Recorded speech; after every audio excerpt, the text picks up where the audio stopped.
नमस्कार, राम राम, राधे राधे। मैं जयवीर आज हिस्ट्री की क्लास में आप सभी लोगों को अपने यूट्यूब चैनल पर्ल अकेडमी में आप सभी दोस्तों का स्वागत है। आइए आज जानते हैं हिस्ट्री में हम लोग पिछली क्लास में जो हमने पढ़ाया था वैष्णव धर्म के बारे में। वैष्णव धर्म हो गया, बौद्ध धर्म हो गया, शैव धर्म हो गया। इन सभी धर्मों के बारे में हमने आप लोगों से डिस्कशन किया और उसी के साथ साथ में आज जो धर्म होगा वो होगा अपना एक नया धर्म स्टार्ट कर रहे हैं, इस्लाम धर्म। इस्लाम धर्म के बारे में आप सभी से चर्चा पर चर्चा की जाएगी कि इस्लाम धर्म का उदय कैसे हुआ था और इस्लाम धर्म का उदय कहां पर किया गया था, इसके बारे में आप लोगों से चर्चा की जाएगी। तो आइए चलते हैं इस्लाम धर्म के बारे में संपूर्ण जानकारी कलेक्ट करते हैं। तो आइए जानते हैं, सबसे पहले हम लोग इस्लाम धर्म का परिचय जान लेते हैं कि इस्लाम धर्म के जो संस्थापक थे बेटा, वो इस्लाम धर्म के संस्थापक कौन थे। तो इस्लाम धर्म के संस्थापक बेटा माने जाते हैं, फाउंडर कौन थे, हजरत मोहम्मद साहब। कौन थे, हजरत मोहम्मद साहब। हजरत मोहम्मद साहब ने एक नए धर्म की स्थापना की। आप लोगों को बता दें, जब भी कोई नया धर्म आएगा, इसका मतलब है जो पिछला धर्म होगा, जो उस समय वर्तमान में गतिमान होगा, वो धर्म, उस धर्म में पक्का कोई ना कोई बहुत अधिक कुरीतियां फैली होंगी, बहुत ही रूढ़िवादी तरीके से काम किया गया होगा। इसी से तंग आकर के एक नए धर्म का सूत्रपात होता है। इसी तरीके से क्या किया गया, एक नया धर्म उदय हुआ और सऊदी अरब की तरफ एक नए धर्म का जन्म होता है जिसे कहा जाता है इस्लाम धर्म। और इस्लाम धर्म को लाने वाले कौन है, उसके संस्थापक और प्रवर्तक हैं बेटा हजरत मोहम्मद साहब। हजरत मोहम्मद साहब के बारे में हम लोग और जान लेते हैं कि इनका जन्म कब और कहां हुआ था। इनका जन्म होता है 1570 ईस्वी में। ठीक है, इनका जन्म या कह लीजिए ये पैदा कब हुए थे, तो पैदा हुए थे 1570 ईस्वी में और हुए कहाँ थे, मक्का। अब ये मत कहना कि मक्का के खेत में पैदा हुए थे बेटा, ये मक्का के खेत में पैदा हुए थे, ये मत कहना। ये मक्का, ये सऊदी अरब में पड़ता है, मक्का और मदीना। इस्लाम धर्म में दो पवित्र, सबसे पवित्र स्थलों की अगर बात करेंगे तो एक है मक्का और दूसरा है मदीना। मक्का और मदीना, ठीक है। तो यहाँ मक्का में इनका जन्म होता है जो सऊदी अरब में पड़ता है। ठीक है, कब होता है याद रखना, 1570 ईस्वी में। 1570 ईस्वी में। तो जान लेते हैं इनके पिता और माता कौन थे। तो पिता और माता जी कौन थी, देखो पिता का नाम था अब्दुल्ला और माँ का नाम क्या था, अमीना। अमीना। तो पिताजी कौन थे, अब्दुल्ला और अमीना थे। ठीक है, शादी देखो, शादी किससे होती है, खादीजा। ये क्या थी, एक विधवा थी। ठीक, खादीजा। ठीक, और खादीजा से यानी कि हजरत मोहम्मद साहब और खादीजा से पुत्री का जन्म होता है। उस पुत्री का नाम था, लड़की का नाम था फातिमा। फातिमा था, फातिमा था बेटा। और इसकी जो शादी की गई थी, फातिमा की शादी हुई थी अली से। किससे हुई थी, अली से। तो यहां तक हम लोगों ने जाना कि इसके फाउंडर कौन थे इस्लाम धर्म के।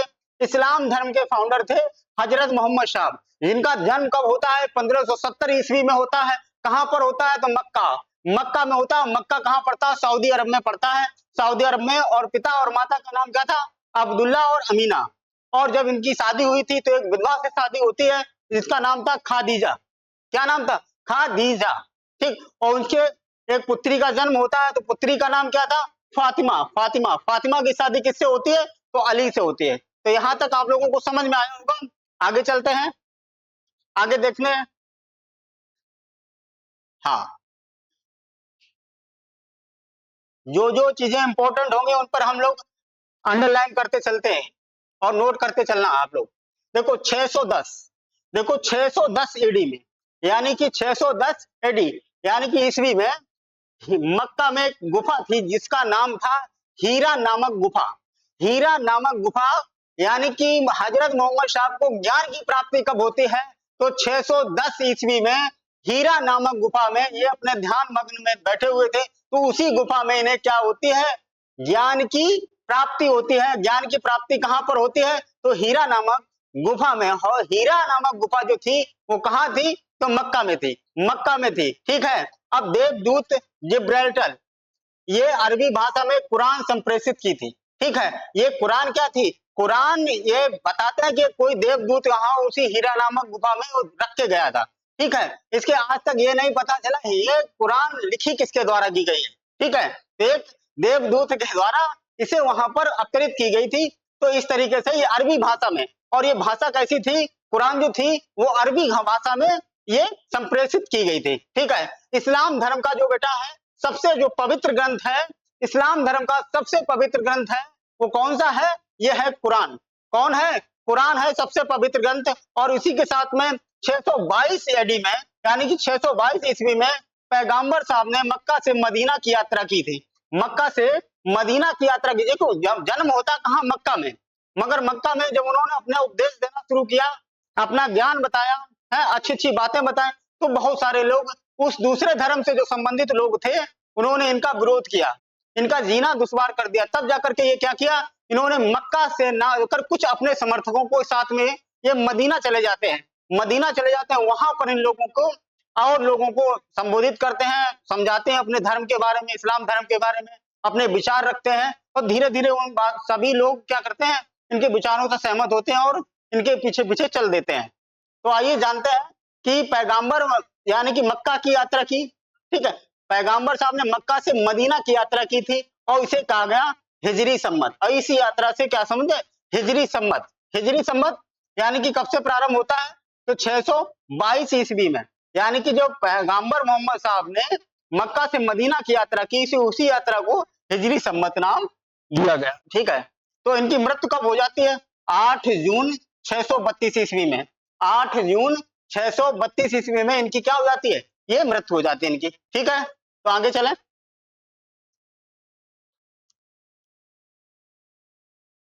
कुछ लोग सुधरे हैं ना? हाँ,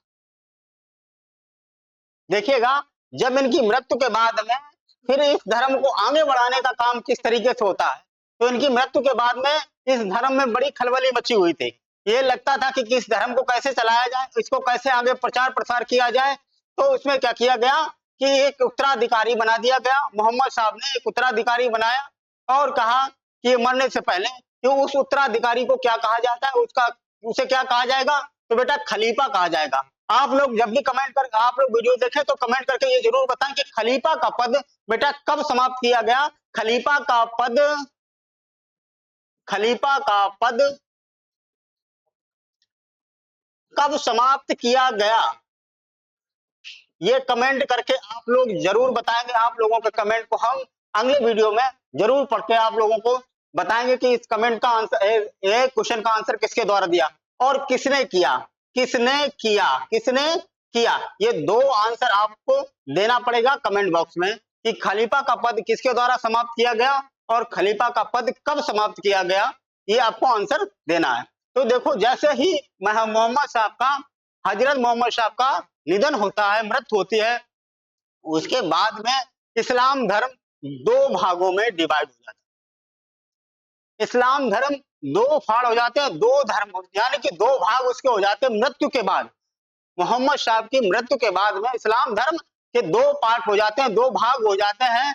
एक होता है शिया और एक होता है सुन्नी। क्या होता है? एक शिया होता है और एक सुन्नी होता है। ठीक है, मृत्यु के बाद में शिया जो सुन्नी थे, ये पैगंबर साहब के अनुसार, समझे, अनुसार थे, तो ये सुन्नी थे। पैगंबर यानी कि सुन्नी पैगंबर साहब के अनुसार थे और पैगंबर साहब के दामाद अली के अनुसार थे। यानी कि दो जो शिया थे, यानी कि सुन्नी जो है मुसलमान, भारत में सबसे ज्यादा संख्या अगर मुसलमानों की बात करें, इस्लाम धर्म को मानने वालों की बात करें, तो सबसे ज्यादा आपको मिलेंगे सुन्नी मुसलमान, यानी सुन्नी इस्लाम धर्म से संबंधित लोग ज्यादा मिलेंगे आपको। तो जो लोग पैगंबर साहब के अनुसार हुआ करते थे वो सुन्नी हुए, और जो अली यानी कि उनके दामाद अली के अनुसार हुए तो वो क्या हुए? शिया हुए। ठीक है, शिया हुए। ठीक है, उसके बाद देखो एक और आई कि 661 ईस्वी में, 661 ईस्वी में अली की क्या कर दी जाती है? हत्या कर दी जाती है। अली की क्या कर दी जाती? हत्या कर दी जाती है। और 680 ईस्वी में ईरान में अली के पुत्र हुसैन की भी हत्या कर दी जाती है। अली का जो इराक में जो अली का पुत्र था हुसैन, उसकी भी बेटा क्या कर दी जाती है? हत्या कर दी जाती है। ठीक, आगे चलें। अन्य तथ्यों में देखो क्या क्या दिया गया।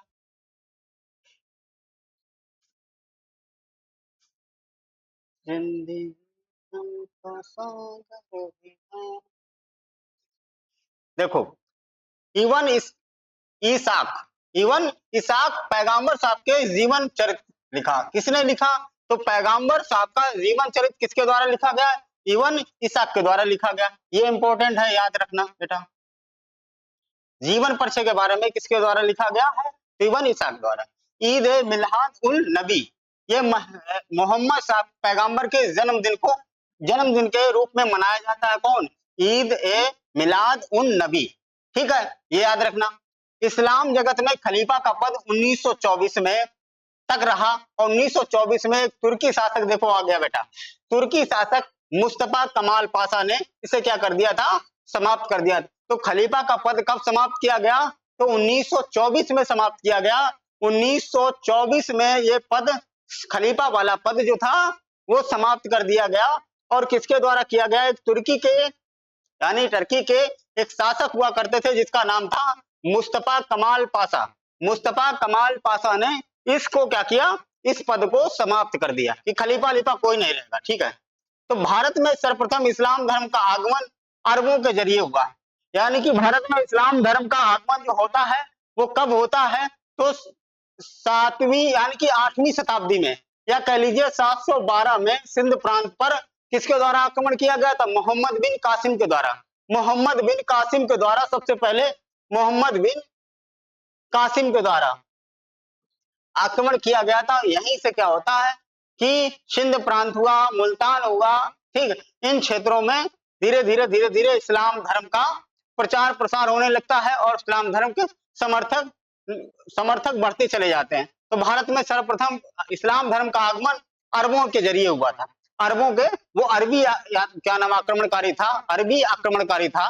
ठीक है, आगे देखिएगा, नोट में क्या दिया गया कि नमाज के दौरान मुसलमान मक्का की तरफ मुंह करके खड़े होते हैं। ये भी बढ़िया बात बताई कि जब नमाज पढ़ा जाता है तो जो है मुसलमान मक्का की तरफ मुंह करके खड़े होते हैं और भारत में मक्का पश्चिम की ओर पड़ता है। ऐसे क्वेश्चन जब पूछ लिए जाते हैं वनडे एग्जाम में, लगते तो बड़े इजी तुम्हें को है, मगर अगर ये पूछ लिया जाएगा कि भारत में मक्का जो है वो उसका जो किस दिशा में पड़ता है, मक्का किस दिशा में पड़ता है, तो मक्का बेटा पड़ता है पश्चिम में। पश्चिम में मक्का पड़ता है और भारत यानी कि मुसलमान मक्का की तरफ क्या करते हैं? नमाज के समय मुंह करके खड़े होते हैं और मक्का की ओर की दिशा को किबला, ये भी अच्छी बात कही उसने, किबला कहा जाता है। ठीक है, यहां तक ठीक। आई देखिएगा कि इस्लाम धर्म के बारे में कुछ खास पॉइंट थे जिनके बारे में आप लोगों से चर्चा की। आई होप आप लोगों को ये मेरा प्रयास जरूर अच्छा लगेगा। अगर आप लोगों को ये मेरा प्रयास अच्छा लगे तो आप हमारे चैनल को जरूर लाइक करें, कमेंट करें और अपने दोस्तों के साथ शेयर करें। थैंक यू, धन्यवाद, राधे राधे।